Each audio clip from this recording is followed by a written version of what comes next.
মুখ্যমন্ত্রী শুভেন্দু অধিকারী সেই অঞ্চলে গেলেন, বারুইপুরে গেলেন। বারুইপুরে গিয়ে একই সাথে নির্যাতিতা মেয়েটার বাড়িতেও গেলেন। আবার যে অভিযুক্ত, যে মব লিঞ্চিংয়ে খুন হয়েছে কিন্তু সে অভিযুক্ত সেই ঘটনায় এখনও বিচারাধীন, তারও বাড়ি গেলেন এবং তার বাড়ি গিয়ে বললেন যে না, ও অভিযুক্ত নয়, ওকে এমনি পিটিয়ে মেরে ফেলা হয়েছে। আচ্ছা, উনি কি করে জানলেন? উনি তো মুখ্যমন্ত্রী, উনি তো পুলিশ হিসেবে তদন্ত করছিলেন না। পুলিশ কি এখনো তদন্ত করে বলে দিয়েছেন যে ওই লোকটি, ওই ব্যক্তিটি যুক্ত ছিল না কাজে?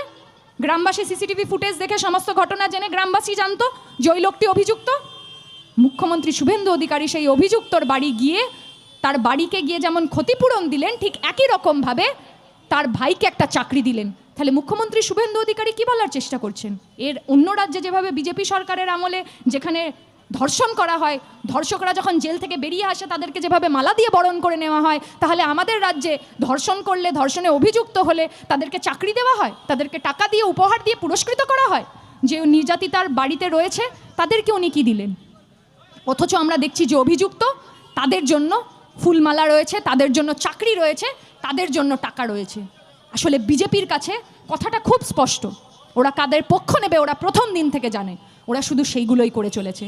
যারা প্রতিবাদী তাদের ওপরে আইন করা হচ্ছে, মামলা করা হচ্ছে, তাদেরকে জেলে ঢোকানো হচ্ছে। 42 জনের ওপরে লোকজনকে বারুইপুরে জেলে ঢোকানো হয়েছে। আমরা বলতে চাইছি এইগুলোর বিরুদ্ধে লড়াই করা হবে।